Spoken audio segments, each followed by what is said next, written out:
Está no ar mais um programa Canal Aberto aqui na PUC TV, na NET Canal 22 e também pela internet. Lembrando que na PUC Canal 24 em HD. Você assiste agora o programa Canal Aberto. Nós vamos debater vários assuntos ligados a políticas.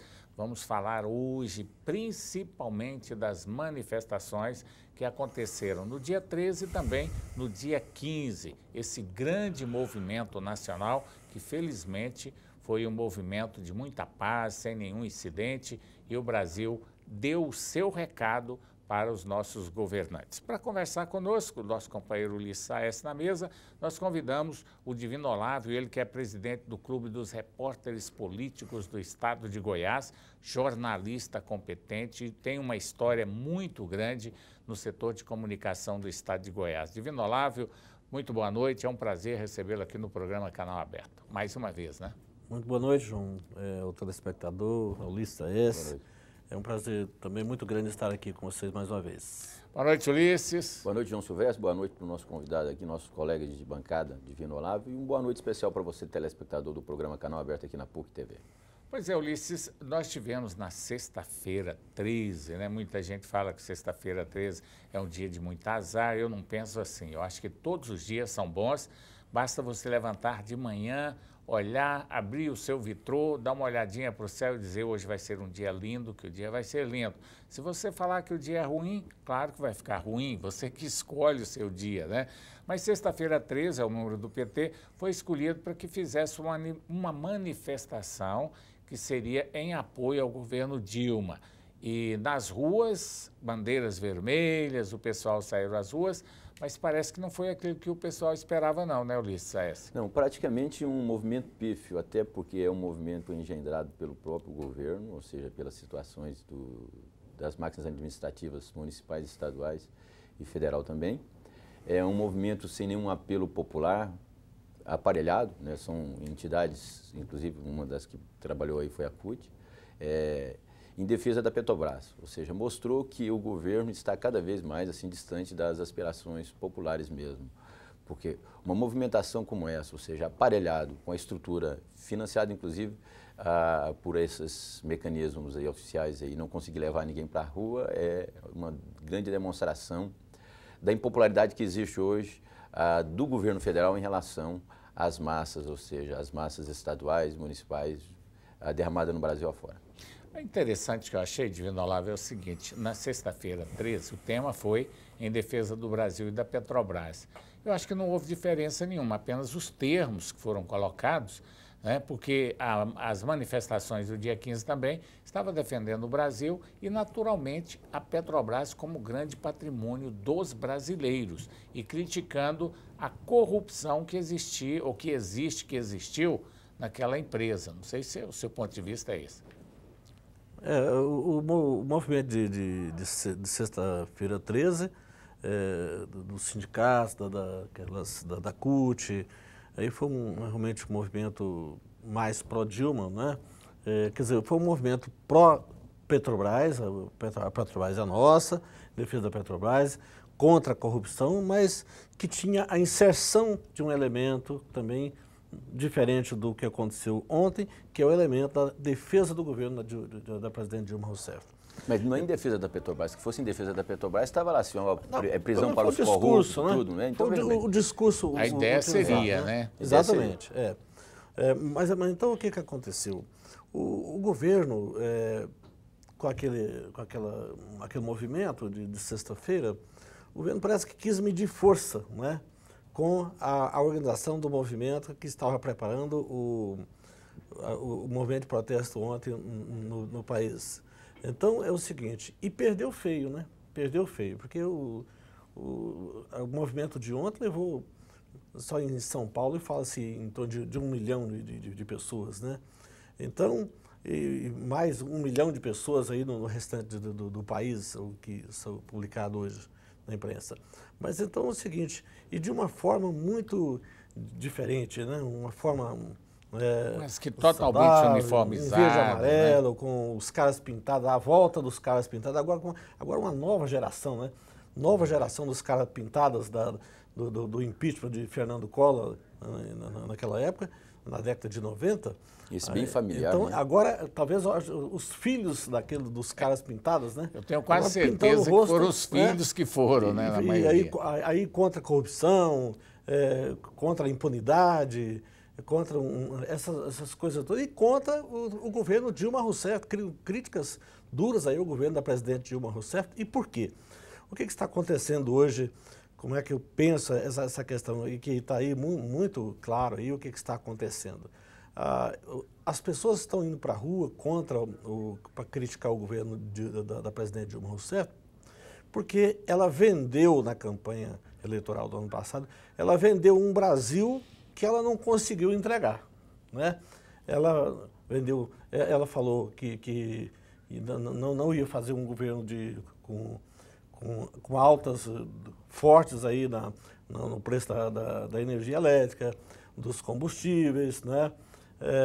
Uma série de coisas. E ela, quer dizer, o país que ela está entregando para a população hoje é outro muito diferente do que aquele país que foi colocado nos discursos da campanha eleitoral da presidente Dilma Rousseff. O que eu acho interessante, Ulisses, que quando se fala em manifestações, muita gente confunde e já quer tirar o governo. Nós sabemos que não é esse o canal, que não é esse o caminho para fazer dentro da democracia. Primeiro, eu compactuo com a maioria das pessoas que conhecem de política, que defende a democracia, que não é o momento de pedir impeachment. Eu acho que o impeachment tem que acontecer quando o governante comete crimes comprovados, né? E que aí ele vai passar também por todo um processo. Não se faz um impeachment de uma hora para outra. Faz-se um processo, é aprovado pelo Congresso, precisa ter determinado número de votos ali para que seja derrubado. Eu acho que não é o caso agora da presidenta Dilma. Eu acho que o governo precisa cumprir o seu papel.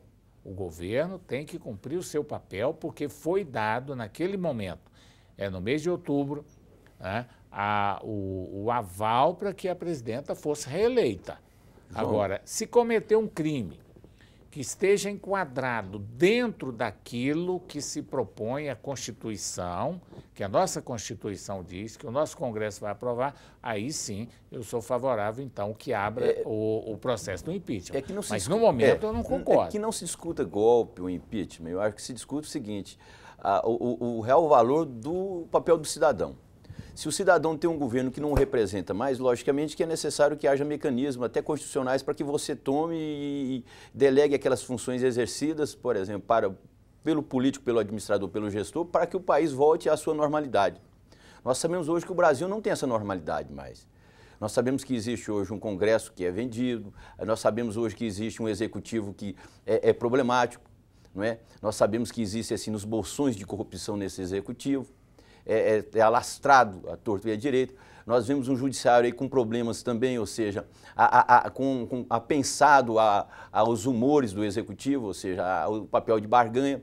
Então, o que o brasileiro quer é o seguinte, ele quer que a democracia seja de fato representativa e que ele possa ter os seus representantes sendo no Congresso Nacional representando as suas vontades. O que não há hoje é essa sintonia. Você pega um Congresso totalmente diferente do humor da rua, ou seja, do que pensa o cidadão eleitor. Você pega um Congresso, um executivo totalmente assim, alheio às aspirações populares. Tanto é que se não houvesse esse estranhamento entre esses três poderes e a população, que é a base de toda a democracia, nós não teríamos essa manifestação como nós não teríamos manifestação em junho de 2013. Então, veja bem, o problema é que o brasileiro está tentando mostrar que ele está querendo assumir o papel que os seus representantes no Congresso Nacional não estão sendo honestos a ponto de representá-los. Então, aí parte para esses protestos, para essas ondas de manifestação. É correto o pedido de impeachment? Eu acho que correto é. Você tem que ver se existe mecanismo constitucional para que isso seja colocado em discussão no Congresso Nacional e votado. Quem delibera sobre o impeachment? Congresso Nacional. Tem alguma coisa que caracteriza, por exemplo, algo ilícito na administração pública hoje do governo federal? Não, não tem. Então, não há por que discutir o impeachment da presidenta Dilma. Tanto é que o presidente do próprio Congresso Nacional, da Câmara Federal, Eduardo Cunha, disse que ia arquivar o pedido justamente por isso, porque não há uma legalidade nele. É verdade. Agora nós temos lá o grande problema do Brasil, nós estamos vivendo um momento muito delicado, não resta a menor dúvida. Nós temos o presidente do Senado que está sendo investigado, o presidente da Câmara dos Deputados está sendo investigado e a população insatisfeita com a administração da presidenta da República. O tesoureiro nacional do partido, ou seja, que é a base de sustentação da presidenta, ou seja, sendo envolvido aí, inclusive denunciado. Exatamente. Então, mas nós vamos para o intervalo comercial, daqui a pouco estaremos de volta com o programa Canal Aberto. Estamos de volta com o programa Canal Aberto aqui na PUC TV, na NET Canal 22 e também pela internet. Lembrando que o nosso canal da PUC é 24 em HD. Estamos discutindo aqui sobre as manifestações que ocorreram no último dia 15, onde o Brasil, segundo as informações, mais de 2 milhões de pessoas manifestaram. E as manifestações em mais de 160 cidades em todo o Brasil, elas ocorreram de uma maneira muito ordeira, muito democrática. Várias pessoas, claro, ali no meio, cada um manifestou o seu desejo, alguns até inconstitucional, quer dizer, contra a nossa Constituição, que é a volta de uma intervenção militar. Isso não faz parte da nossa Constituição. Lógico. A Constituição brasileira é democrática, é pela democracia. E nós não podemos querer manifestar esse tipo de coisa, né? Apesar da liberdade no Brasil ser muito grande, mas está totalmente fora de Constituição qualquer tipo de intervenção numa democracia como a nossa, onde há uma liberdade muito grande. E, infelizmente, ainda tem gente que acha que não tem liberdade, mas a nossa liberdade chega a 90%, eu acredito, né?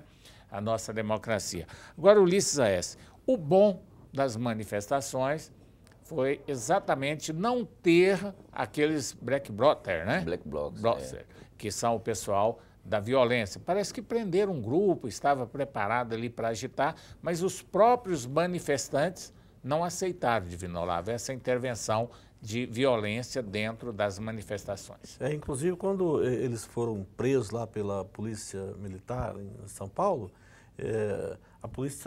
os policiais foram aplaudidos pela população naquele momento lá. Verdade. Né, pelo ato de prender aquelas pessoas que estavam preparadas, inclusive armadas, com rojões, né, para criar problemas ali, confusão ali no desfile ali do pessoal lá do protesto. Ou seja, ninguém que foi para a rua ontem queria confusão, queria paz, todo né? mundo protestar, né, livremente, expor o seu pensamento, né, o seu protesto, com o que ele está insatisfeito, mostrando ali a sua placa, o seu cartaz, de alguma forma, exteriorizando.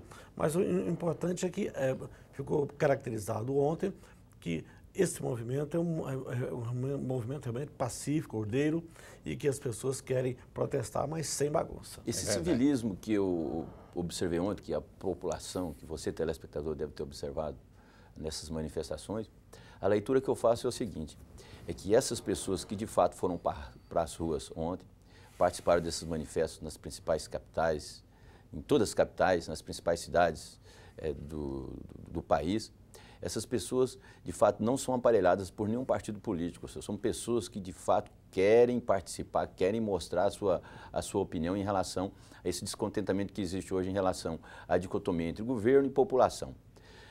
Em 2013, ou seja, quando houve aquela presença massiva dos black blocs, inclusive de outros grupos assim mais violentos, inclusive, na época, a análise, não é? A avaliação de que esses grupos eram, inclusive, forçadamente assim, aliados do governo federal. Ou seja, por isso é que estavam fazendo aquela manifestação a fim de deturpar, inclusive, o movimento pacífico e ordeiro que tinha o sentido dessas manifestações de 2013. Aconteceu agora desse jeito. Ou seja, não teve a presença deles, foi um movimento pacífico, ou seja, mostrou de fato que a população quer mudança e que não seja mudança radical. Embora tenha algumas pessoas que queiram intervenção militar, ou seja, na própria Constituição não prega isso, o poder das Forças Armadas é caracterizado, ou seja, não é de intervenção e ocupação do poder, ou seja, principalmente do poder executivo, é bom se distanciar, não é? O que nós devemos discutir hoje é o seguinte, o Congresso Nacional representa o cidadão, o Congresso Nacional precisa mudar? Precisa. o executivo precisa mudar, precisa entrar em sintonia com o povo, precisa, ou seja, abaixar os impostos, rever o alto preço das tarifas de energia, de água, ou seja, da gasolina. Para vocês terem uma noção, os estudantes, como nunca na vida, estão agora cada vez mais precisando de ajuda do governo, foram inclusive através desses programas criados pelo próprio governo, e não estão tendo nem o respaldo. Muitos deixaram a universidade através do próprio FIES porque não tinham financiamento. Então, veja bem. Tendo dificuldade. Tendo dificuldade. Né? Então, o governo tem que começar a rever isso. Qual que é a função dessa manifestação? Né? Mostrar que as redes sociais conseguem organizar, que a presidenta está num momento instável ou não. É momento de postura, tomar postura. A presidenta Dilma tem que fazer o seguinte, fazer uma grande reunião, tomar medidas que sejam populares, não impopulares, não é? E ver o que pode ser feito através de um grande acordo e um grande pacto nacional. Um detalhe interessante foi que nessas manifestações nós tivemos a população, de uma certa forma, muito emocionada. Nós tivemos pessoas chorando ao cantar o hino nacional. Nós tivemos pessoas com deficiência fazendo participações também. Todos os brasileiros foram para a rua. Tanto pessoas importantes financeiramente, como os menos importantes financeiramente, vamos dizer assim, os mais carentes, né? Foram lá manifestar a sua insatisfação. Mas o ministro da Justiça, ele disse que... não sei se foi o da Justiça ou se foi aquele outro ministro que disse que o pessoal que foi para as ruas foram que não votaram na Dilma. Eu não concordo, porque na sexta-feira era para ir os que votaram. E os que votaram, então, não foram pouquinhos, né? Então não foram. Quem votou para a Dilma também não foram apoiar ela na sexta-feira, naquele movimento. Aliás, é um erro das pessoas desse governo. É um erro porque é o seguinte... Até porque a eleição é o momento, né? É o momento de fazer essa avaliação, né? Essa mania de querer falar assim, que as pessoas que protestam, que estão protestando, são as pessoas anti-PT, são as pessoas que não votaram no PT, que não votaram na presidente Dilma. Olha, eu acho que deveriam pensar o seguinte, que são todos brasileiros. Esse é o verdadeiro discurso da direita, de querer descaracterizar a presença popular nas ruas. Falar, não, quem participou foi quem votou no Aécio. Não, não é assim. Não é assim, ué. Não é assim. Eu acho que é o momento. Por exemplo, quando a Dilma ela foi eleita, naquele momento, a análise do eleitor, porque o eleitor faz a sua análise na hora de votar, ele toma uma decisão que ele acha que é correta. Naquele momento, talvez até pelo incentivo das campanhas eleitorais, eles votaram na Dilma, principalmente o pessoal do Nordeste. Eles estavam satisfeitos com a administração naquele momento. Passou as eleições, aí veio as medidas impopulares, que foi o problema da energia elétrica, alguns direitos aí na área trabalhista. Que combustível aumentou de novo. Aumento do combustível, essa crise econômica que já existia há muito tempo, mas que foi camuflada, né? Inclusive, me parece que o governo andou investindo até um pouco do saldo que ele tinha em caixa para poder manter o país numa situação mais estável.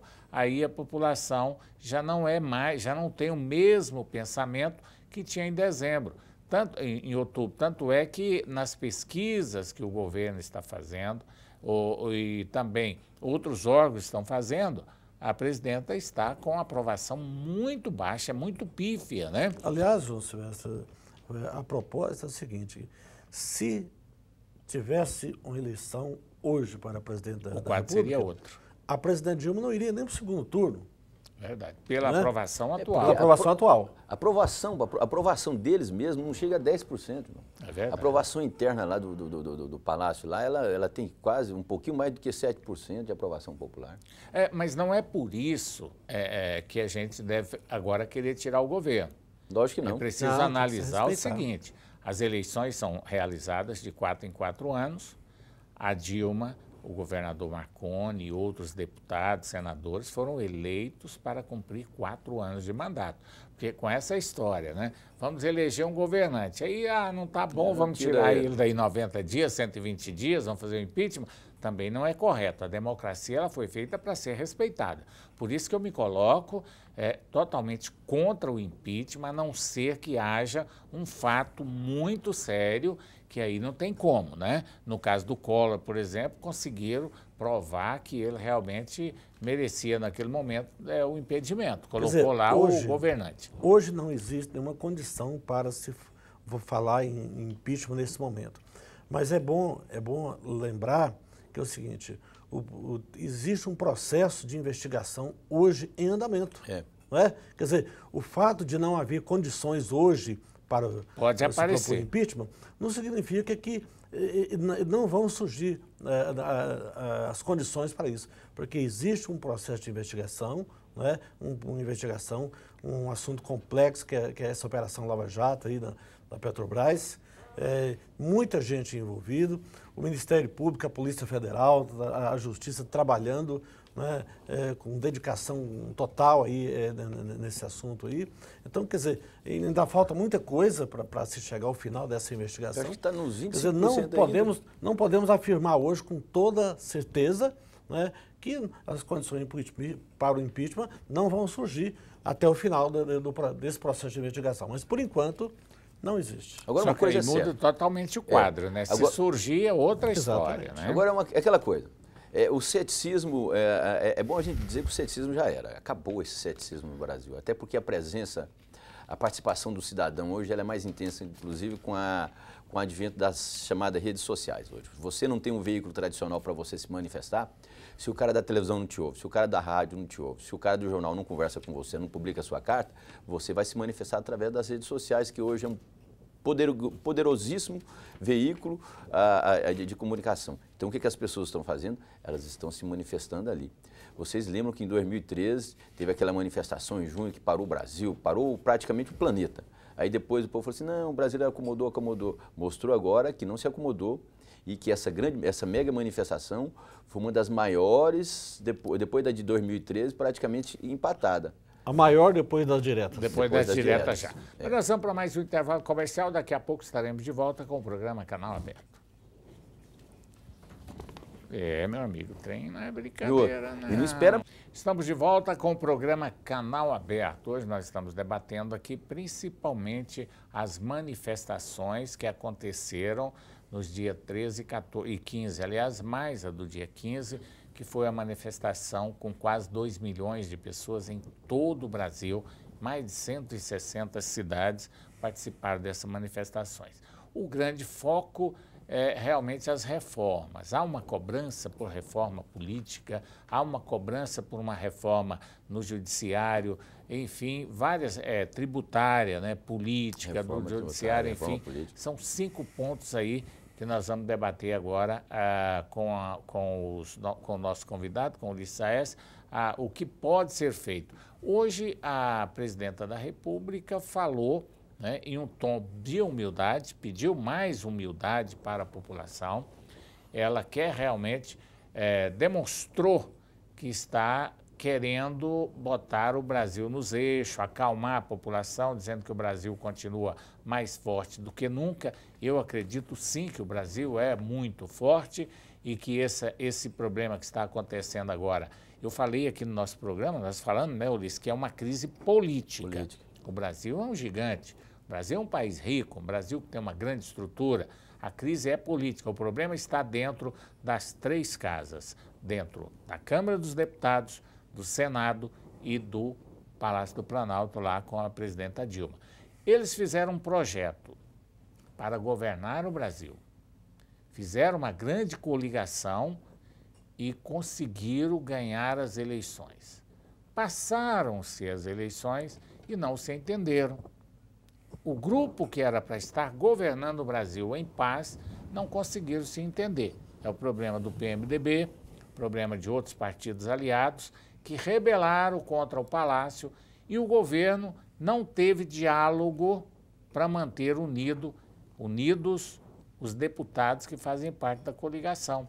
E aí surgiu esse atrito entre Câmara dos Deputados, Senado e o Executivo. E para complicar ainda mais a situação dessa Petrobras que veio aumentando ainda mais, com mais prisões, com mais escândalo, com descoberta de dinheiro, e aí o caldeirão político no Brasil ferveu. Eu temo ainda que, quando abrir, vamos dizer lá, o cofre, lá, o grande escândalo que pode ser que seja, BNDES, não é? Temo também os fundos de pensões, os fundos de pensões, o setor elétrico. HSBC Bamerindos também, então, que já viu aí. O grande problema é o seguinte, o problema é a corrupção, vai se avolumando, está se represando aí em poucas medidas. O mensalão, todos nós sabemos que foi um princípio, ou seja, um caso mais rumoroso, que mudou toda a conjuntura política, mostrou que existe uma justiça hoje em relação aos políticos, que o crime do colarinho branco também é punido, só que depois houve um certo arrefecimento aí, praticamente quase todos os políticos já estão soltos fora da cadeia, alguns inclusive com as suas penas já concluídas, através de benefícios arranjados por tretas é bom, né? Políticas. Então, veja bem, Verdade. a partir desse momento aí, a população entra no descrédito, vai se represando, até ter um grande estouro e descontrole. Agora, só não vai ter descontrole, logicamente, se as instituições se fortalecerem e se o Congresso Nacional começar a dar resposta para a população, assim como o Executivo. Nós sabemos que o Executivo... Porque uma coisa, João, divino honorável telespectador, ninguém aguenta mais a situação do jeito que está. A impunidade, todos nós sabemos que nós estamos praticamente, nós é que estamos presos, cidadão de bem, enquanto os bandidos estão soltos, não é? Nós não aguentamos mais a alta carga tributária nas nossas costas, seja você empresário, pequeno empresário, ou então você cidadão, o contribuinte. Então, veja bem, nós temos um ensino hoje que praticamente não é valorizado. O profissional forma na universidade, depois ele sai, ele não tem emprego, ou seja, o emprego dele, assim, quando ele consegue um emprego com um salário miserável. Então, veja bem, que país é esse? Que monstro que é esse? Que é um país grande como o Brasil, com uma riqueza considerada a 7ª potência do mundo, a 7ª maior economia, numa situação desse jeito. Pois é, e o grande grito hoje são as reformas. A reforma política, sempre falam em reforma política. Aliás, o Tribunal Superior Eleitoral vem fazendo, aos poucos, alterações de forma, através de portaria, de resoluções, tirou showbiz, tirou doações de brindes, camiseta, e vem fechando o cerco contra os políticos mais poderosos. Agora, a grande promessa do governo e a grande responsabilidade do governo já vem há muito tempo sendo discutida, que é principalmente a reforma política, administrativa, trabalhista, previdenciária e do judiciário. São as 5 reformas essenciais para o Brasil começar a entrar no eixo. Por quê? A política é a mais comentada, porque exatamente na reforma política é que brota a grande corrupção do país. Acho que a reforma política é a reforma mãe, né? É a mãe de todas. Deveria começar pela reforma política. Até o Papa Francisco falou sobre financiamento de campanha. Até o Papa Francisco, por quê? Porque ele está de olho, ou seja, ele está preocupado com isso, porque ele é de um país da América Latina, da Argentina, vive de perto o drama da Argentina, ou seja, a continuar do jeito os processos que nós estamos vivendo no Brasil, nós vamos nos argentinizar também. Ou seja, o processo é quase idêntico. Ou seja, não tem liberdade quase nenhuma lá. Justamente. Favelização do povo, ou seja, o comércio praticamente sem produtos para vender, ou seja, a moeda totalmente assim instável. Então, veja bem, eu torço para que isso não aconteça, é lógico. Eu sou brasileiro, eu não quero, todos nós passamos por isso. Teve uma época na minha vida que eu passei, na época no finalzinho dos governos militares aí, nós passamos por um processo inflacionário muito grande, onde você ia comprar um produto hoje, no outro dia ele era 10 vezes mais caro, você não tinha nem condições de comprar. Então, é verdade. Não queríamos retrocesso. Chegou a inflação de 80% em um mês. Nós tivemos casos de pessoas que compraram carro, por exemplo, e que depois queria devolver o carro, perder tudo que já tinha dado de entrada. Naquela época, consórcio era o bom, né? Todo mundo comprava consórcio, mas chegou a um ponto que o cidadão não dava conta de pagar mais. Então, foi um problema muito sério naquela época. A inflação muito alta, nós tivemos o salário aumentando a cada 30 dias, era o chamado gatilho. Toda vez que a inflação chegava a 20%, o salário aumentava 20%. Quer dizer, uma loucura. Os empresários não davam conta de pagar, né, porque estava em crise o comércio, o governo não dava conta de pagar, e aí foi virando uma bola de neve, até que surgiu aquele impacto das URVs, né? É URVs mesmo? Da UFIR, URVs e tal, que o Fernando Henrique entrou como ministro da Fazenda. Elas foram implantadas, as URVs, na véspera da implantação do Real. Foi a primeira fase do Real. Pois é. E aí deram uma freada e deu certo até hoje. a inflação ainda está abaixo dos 12 dígitos ao ano, né? Dos 2 dígitos, quer dizer, menos de 10%, pelo menos que a gente espera que seja. E antes nós tínhamos 2 dígitos por mês. Quer dizer, isso já deu uma certa tranquilidade financeira para o país. E não queira, senhoras e senhores telespectadores, não queiram imaginar o que é uma inflação de 50% ao mês, um gatilho salarial, a insegurança, a incerteza, pessoas que venderam a casa e depois não deram conta de comprar, foram tudo para a miséria, pessoas que tinham dinheiro no banco, perderam tudo, ficaram sem nada. Quer dizer, aconteceu isso na Argentina também, mas aqui no Brasil, graças a Deus, o período foi rápido e recuperamos a nossa economia. Mas não é nada bom uma situação como essa. Quer dizer, o país viveu um momento bom, sem inflação, né, com a moeda nacional valorizada, o real. Ali um crescimento no primeiro muito governo, grande, né? Principalmente no primeiro governo de Fernando Henrique Cardoso. No segundo governo foi mantido. O primeiro governo do presidente Lula também manteve, ele não criou, não desvirtuou os princípios da reforma implantada pelo presidente Fernando Henrique. Mas o real hoje já está sendo desvalorizado, muito desvalorizado, né? Hoje... A inflação subindo muito, então a gente fica na dúvida. Eu acho que a população, o empresário, o trabalhador, né, a dona de casa, todo mundo hoje preocupado. Será que até onde vai essa inflação? Será que nós vamos voltar à época da hiperinflação antes do governo Fernando Henrique? É bom fazer leitura. Essas manifestações nada mais são do que advertência. É claro que vocês têm que observar. É uma advertência para que não chegue a situação dessa que nós estamos antevendo, o que alguns analistas, alguns economistas antevêm. Ou seja, é um grito da população, nós não queremos mais essa situação, por exemplo, de inflação alta, de argentinização, essas coisas todas. E a população, ela é sábia, né? Porque quem sente na pele realmente é o trabalhador. É o dia a dia, a dona de casa que vai no supermercado, o produto subiu, né? O trabalhador que ganha aquele salário todo mês e não dá para fazer as compras de casa, a escola que sobe, tudo que vai subindo. E realmente a população sabe e busca os seus direitos de uma maneira bem democrática. E a melhor solução é essa. Agora, um clamor popular também, quando se fala em reforma política, e o ministro foi bem claro, o pessoal do PT tem reclamado muito sobre essa doação de campanha por empresas, empreiteiras, e acha que aí está a solução do problema. Eu não sei se com essa reforma política, quando tirar o financiamento de campanha das empresas, se vai resolver o problema do Brasil. Porque, na verdade, é preciso que haja lei, mas que haja uma grande fiscalização também. Porque, se não houver uma fiscalização, vai entrar dinheiro público, mais problema para o governo e o dinheiro vai acabar saindo aí pelas cuecas da vida, pelas meias da vida, como nós já tivemos. Então, precisa fazer uma lei, mas que tenha mecanismo de fiscalizar. Nós vamos para mais um intervalo comercial, daqui a pouco estaremos de volta. Estamos de volta com o programa Canal Aberto aqui na PUC TV, canal 24, na NET, canal 22. Hoje nós estamos conversando aqui, no nosso bate-papo gostoso, tranquilo, falando sobre as manifestações com o Divino Olavo, ele que é presidente do Clube de Repórteres Políticos do Estado de Goiás, que vem fazendo um excelente trabalho, né, Ulisses? Você já tirou sua carteirinha lá? Até hoje eles não tiraram a minha, não. Não, eu sou um Como é que tá lá? O trabalho tá bom? Vamos fazer. Tem que fazer do João também. Fazer todo mundo.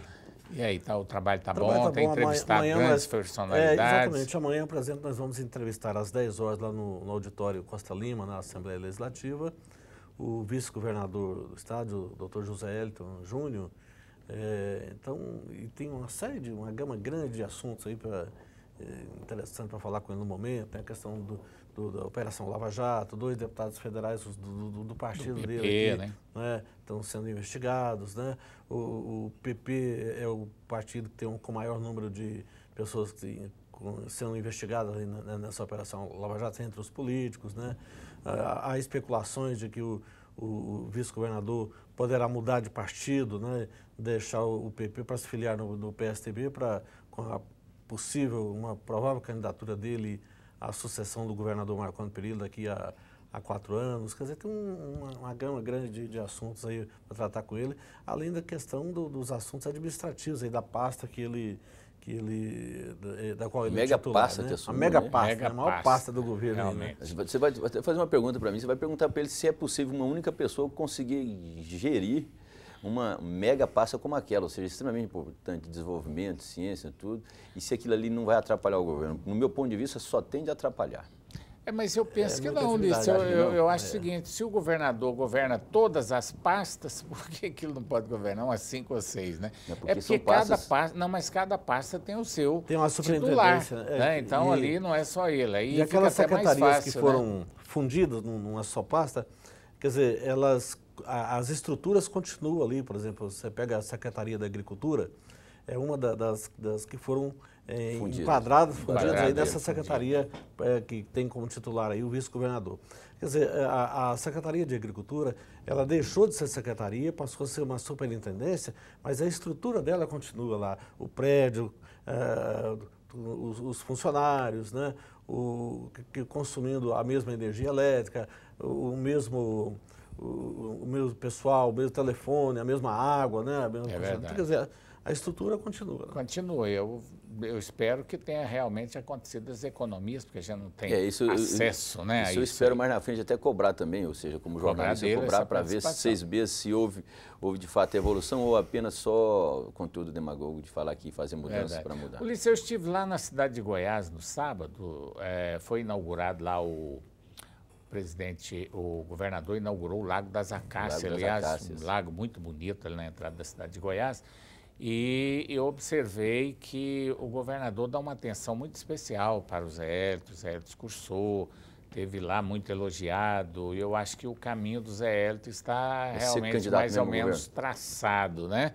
Para assumir aí o governo, já que muita gente já está falando na possibilidade do governador Marconi Perillo vir a disputar a presidência da República. Você falou na mudança de partido do Zé Hélito, até porque eu acho que agora a coisa ficou um pouco melhor para ele. Há uns dias atrás, o Roberto Balestra parece que fez uma crítica muito forte ao vice-governador, que segundo o Balestra não teria muito tempo para estar estruturando o partido. Mas aí veio essa bomba em cima da cabeça do Balestra e do Sandy Júnior, que eles estão sendo acusados de participar no mensalão, né, vamos dizer assim, onde cada um teria uma cota que varia de 30 a 150 mil reais, que são os peixinhos pequenos dessa investigação. Do Petrolão. Isso é do Petrolão. Isso não quer dizer que eles sejam culpados, eles estão sendo investigados e num jornal, não sei se no Globo que eu li, estava escrito que o nome deles estava lá entre os pequenos, que teriam uma mensalidade de 30 a 150 mil reais. Vamos esperar para ver o resultado. O Roberto Balestra está muito preocupado, justificando na imprensa que não participava, que não fazia parte disso. Então, a gente espera, e eu também espero, viu, Divino Olavo? Você também, né, Ulisses, todos nós, que nem o Sandy Júnior e nem o deputado Roberto Balestra esteja realmente envolvido e sejam culpados. Nós estamos aí torcendo para que eles sejam inocentes. Então, com essa história, o vice-governador está bem à vontade dentro do partido, né? Está. Porque agora o Roberto Balestra e o Sandy Júnior vão preocupar com a defesa deles. Eles não estão atravessando um bom momento. Talvez vão ficar né? como se diz, passarinho na muda, né? É verdade. Vão ficar aí calados, sem tocar nesse assunto aí, até passar essa tempestade. Até porque é constrangedor demais, né? Ou seja, não tem nada apurado de fato ainda, apenas, ou seja, uma citação, estão sendo investigados, mas não há nada que possa comprovar de fato que há um certo envolvimento, assim, vamos dizer assim, de full time, 100% dos dois. Mas estão sendo investigados. Estão sendo investigados. Vamos lembrar. Agora, com a possibilidade do Zé Hélito mudar de partido, eu acho que o Marconi também, há uma conversa, você que é muito ligado ali ao bastidor dos jornais, Assembleia Legislativa, você sabe mais do que nós, que às vezes não estamos tão próximo ali dos políticos. Fala-se muito na mudança do governador para o PSD. Você vê essa possibilidade? Não vejo essa possibilidade até o momento, não. Mas como ficaria Marconi Perillo e Aécio Neves na sua maneira de pensar? Os dois disputaria? Como seria? Eu acho que o governador... O PSDB não tem vaga para dois, só tem para um. Eu acho que o governador Marconi Perillo será candidato a senador daqui a 4 anos. Essa é a lógica, Você acha que né? não tem espaço para ele para ser candidato a presidente da República? acho que não tem Eu espaço. eu acho que não, ele não se acho que ele não tem construiu espaço. ainda. A ideia seria pelo PSD, né? Pelo Porque PSDB, não existe, não. João, se você for analisar qual que é o projeto político nacional do governador, não existe nenhum projeto. Ou seja, qual que é, vamos dizer assim, é um ótimo governador, vamos dizer assim, é um tocador de obras. Né? Antigamente a expressão tocador de obras era na mão, ficava com Willis Rezende. Hoje não, hoje é o Marconi, é um tocador de obras. Mas há tempo para isso, né, Ulisses? Bom, eu não vejo nenhuma ação dele, nenhuma iniciativa nesse momento. Eu vejo talvez porque o momento grande, também não seja bom, né? Eu vejo ele como grande governador. Você pega hoje, vamos ser óbvio, vamos pegar. A imprensa nacional, quando quer falar sobre o PSDB, que é uma opinião nacional do PSDB, ela vai pegar do Aécio, do Alckmin e do José Serra, ou então de outros. Não vem atrás do Marconi. Mas é por isso que há esse comentário, que no PSDB a chance dele ser candidato à presidência é muito pequena. Agora, ele num partido menor, aí sim, aí no o PSD partido do Kassab, né? Justamente. Se o Kassab der essa garantia para ele, eu acho que é um caminho para ele chegar lá e disputar, porque eu acredito João, até... sem querer te interromper, João. Interrompendo, e fica à vontade, porque o programa é democrático, né? Eu acho que no partido do Kassab também não tem espaço. Se o PSD, que é o partido do Kassab, tiver que lançar um candidato a presidente da República, esse candidato será o próprio Agora, qual a leitura que você faz? Eu faço uma leitura. Mas o Kassab não tem condições. É de São Paulo. A saída da Lúcia Vânia do PSDB, capital, a tentativa dela de sair do PSDB, quase com um pezinho já no PSB, prontinha para deixar o tucanato ninho. Eu vejo o seguinte, a minha análise é assim, embora seja por divergências políticas, de ocupação de espaço, eu acho que, primeiro, aquela de falar assim, ó, o político vai ficar eternamente preso a uma legenda, não vai porque isso não existe mais. Às vezes a legenda pode ser mais fraca, o político pode ser mais forte, e existem esses obstáculos também, por exemplo, Marconi não tem espaço tão grande no PSDB a ponto de competir com o Alckmin, nem com o José Serra, nem com o Aécio. Então ele vai ter que buscar outras alternativas, porque o sonho dele é outro sonho. Lúcia Vânia, por exemplo, no PSB, ou Marconi no PSD, ou seja, eu acho que é totalmente viável isso. Por que isso é viável? Porque isso é uma forma de você viabilizar os seus sonhos. Cada político tem um sonho, pessoal. Luiz, eu vejo da seguinte forma, a questão dessa provável saída da senadora Lúcia Vânia do PSDB. Ela não está bronqueada com o governador Marconi Perillo, ela não está bronqueada com o PSDB de Goiás, ela está bronqueada é o seguinte, é com a situação em que ela está se vendo já por antecipação para daqui para 2018. Ela não quer ficar encurralado, como se diz aí na política, porque ela sabe que ela não terá espaço dentro do PSDB para uma candidatura majoritária daqui a 4 anos. Então, o que ela está buscando? Ela está buscando o seguinte, que um outro partido vai continuar aliada do governador Marconi Perillo, mas ela quer liberdade. Inclusive para apoiar o Marconi, se o Marconi for daqui a 4 anos, ela fala assim, não, eu sou candidato à reeleição e é o seguinte, quer o meu apoio, o apoio do meu partido aqui, é o seguinte, então eu acho que o governador... Porque ela está vendo, porque daqui a 4 anos, Luiz, olha, o governador Marconi Perillo será candidato a uma das 2 vagas do Senado. A outra vaga será do PSD, provavelmente. Vilmar Rocha, né? O outro nome aí pode ser um próprio nome aí do PP, né? O Balestra já tinha falado que queria ser candidato também, mas talvez agora fique mais difícil, né? Essa questão dessa... Dependendo não sabe de onde vai chegar essa questão da investigação. Mas, de qualquer forma, não vai ter como o PSDB indicar os 2 candidatos a senador daqui a 4 anos, né? Marconi e mais a segunda vaga. Não tem. E, quem sabe, até a candidatura de governador com a possível ou com a provável filiação do Dr. José Hélito no PSDB. Agora, eu assino embaixo, viu, Luiz? O raciocínio do Divino Olavo é corretíssimo, porque o Vilmar Rocha, com essa votação que ele teve, que foi expressiva, o Vilmar não era conhecido, ele era um candidato totalmente desconhecido da maioria do povo goiano, porque ele era muito ligado a Goiânia e Goianésia, que era deputado federal, mas regional. Porque os deputados federais têm sua base. Nós temos aqui o Célio Silveira, na região de Brasília. O pessoal de Rio Verde conhece o Célio Silveira? Não conhece. Alexandre Baldi, mais aqui em Goiânia, Anápolis e tal. O Vilmar Rocha teve uma votação muito expressiva, é o candidato natural ao Senado, uma das vagas ele vai disputar, o outro é o governador Marconi Perillo. A Lúcia Vânia, enxergando lá longe, ela sabe que ela não tem terá espaço para ela daqui a espaço 4 dentro anos. do PSDB. Mas eu faço uma análise assim também parecida com essa de vocês. Aí eu acho o seguinte, acho que a Lúcia Vânia foi feita até um acordo para que ela não dispute mais na frente a eleição. A filha dela é secretária da Fazenda, ou seja, do governador Marconi Perillo. Não existe disposição nenhuma entre a família, por exemplo, Abrão, Lúcia Vânia, e pelo contrário, é tudo pacificado ali. Acredito até que a senadora Lúcia Vânia tenda a diminuir seu ritmo, vamos dizer assim, nessas disputas.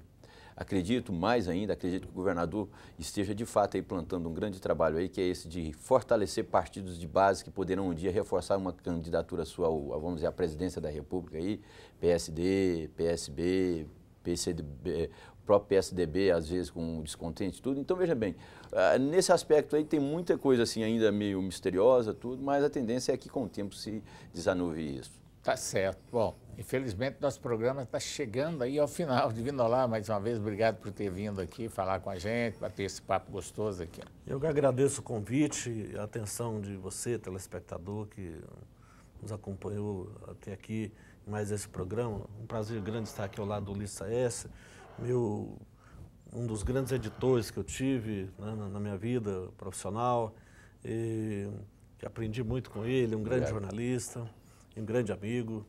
E a você, João, que cada dia também a gente está sempre mais próximo, junto aí. É um prazer muito grande participar do seu programa. Tá certo, obrigado. Ulisses Aécio, boa noite. Queria dar um abraço, boa noite, João. Agradecer as palavras honrosas do meu amigo Divino Olavo, que é um cara que eu me inspirei para ser jornalista, ou seja, ouvi ele demais na Rádio Difusora, pela manhã, né, um grande jornalista. E agradecer também a presença do telespectador. Mandar um abraço especial para o meu amigo Andrei, que está assistindo o programa aqui em Canal Aberto. Tá certo, detalhe interessante, né? Eu aprendo todos os dias com Ulisses Aécio e com todos os nossos convidados, porque a política, ela muda tanto que você nunca sabe nada, a gente vai sempre aprendendo. E é bom estar aprendendo e passando aquilo que a gente pode passar aí para os nossos telespectadores. Meu abraço lá para o Ulisses de Souza, para o Jonas Rochas, companheiros que estão sempre curtindo as nossas publicações. Gente do bem, gente boa, trabalhadores, né? E o convite para estar conosco na próxima segunda-feira, à 1 da manhã, e também às 22 horas com o programa Canal Aberto. Até lá, um abraço, boa noite, obrigado pela audiência.